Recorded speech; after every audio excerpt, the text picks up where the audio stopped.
People of the Purple Butterfly here, otherwise known as People of Seven on Twitter and YouTube, people are elsewhere on the internet. My blog is located at purplebutterfly-people.blogspot.com, and my soaps can be purchased at people.etsy.com. And I'm conducting kind of an experiment, okay? My dish soap bar, which looks like that, and as you can tell from the brand new mold, the edges are nice and smooth, no bubbling, no beveling, no odd shape. The first bar looks like this. The second bar looks like this. The bar from the middle of the batch looks like this. Alrighty then.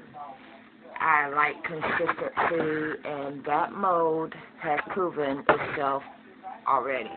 It doesn't bevel, even though it is silicone, because of the wood frame. Speaking of which, made some more dish bar soap. This one smells like lavender flowers. When I went outside to take a soap hinge picture of that batch of dish bar soap, this bee kept chasing me. I was running everywhere because I'm allergic to bees and I ain't trying to get stung. I took some vinegar in a water bottle. I sprayed it at it. It kept coming. So finally it just kind of went like this and grabbed a can of bug spray, which fortunately I didn't have to use because I don't want to kill any of God's creatures unless I absolutely gotta. But it took the hint and went away. In the meantime, then it was like, duh, you just made lavender flower scented dish bar soap, or dish soap bar. I'm going to narrow down which one of those is going to actually be the name of the product. And the bee couldn't help itself. Because I made this lavender scented soap, I in turn smells like lavender. I go outside where the flowers usually are. Here's a bee going, hey, there's a flower. She's purple, you know, purple clothes, and I'm smelling like lavender.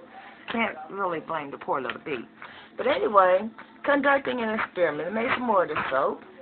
And I've been taking a picture of it the first picture I took at the time I stuck it in the mold. The next picture I took when it became dry to the touch, I was 20 minutes in. This soap reached gel stage in less than an hour. And now it's coming out of gel stage. There it is.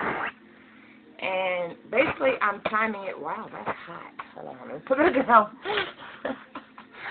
Basically, I'm timing how long it takes to go from the pour to a full gel to coming out of gel to being solid enough to cut it, because this is a soap that has more than 50% coconut in it. And everybody says, oh, just cut that within 6 hours. You don't have to worry about it breaking your cutter. This is the same soap that broke that soap mold. When I went to cut it yesterday, I had to resort to this. My miter box and blade.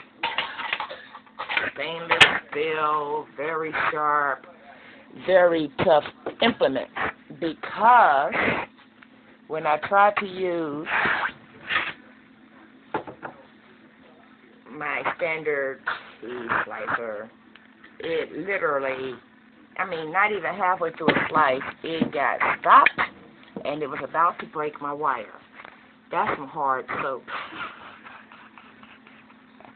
And yes, I still cure it because even though it's a solid bar, it still has to release water and so forth and so on to be a long-lasting bar. Because you know what happens when you add water to something that will dissolve? It melts, whether it's a hard bar or not. And to have a long-lasting soap, you must cure it. Period. Now, how long you cure it depends on what type of soap you make. If you hot process it, you only have to cure it for a week because you cook out all the, lye, and it's fully saponized, saponified, or saponated, whichever word you soapers like, it's done. All you have to do now is wait for the water to evaporate so it gets harder and, so forth and so on. So when you cut it, cure it. Even if it's hot process, which means you only cure it for a week. If it's heat pop, 2 weeks or longer. And if it's CP, good old CP, is anywhere from 4 weeks to a year on some soaps. 100% traditional pure Castile soap can actually be cured up to 6 months to a year or longer. I'm not going to personally wait that long. I think the longest soap I've ever cured was, no, second longest soap I ever cured was my shampoo bar at 6 weeks. The first one that I cured the longest was the Good Soap, which was the first batch of soap I ever made at 8 weeks, because I wanted to be sure, you know. But since then, 4 weeks is my average, you know, depending on how wet the batch was or how much liquid or whatever. I might throw an extra 2 weeks on there. So in the meantime, there's pictures on my Facebook. I will be collecting the pictures as this process continues and putting them all on my blog in sequential order, you know, like from the start to the last. And I am going to find out for sure and certain how long it takes this particular batch to get to a cuttable stage. Because yesterday I literally made it before I went to work. Poured it, put the little top on it, you know, put it on a pan just in case it wanted to overheat and explode, you know, because I wasn't going to be here, so that way it has something to catch it should that ever happen again, because we don't want it to happen. Some people think volcanoes are cool, but they're not the ones that have to clean that stuff up, okay? So volcanoes are not that cool when it comes to soap if you're the one that has to clean up the soap volcano and the mess and scoop it back in there and all that good stuff. Anyway, we won't ramble about that because, well, I'm still reliving that experience in my brain.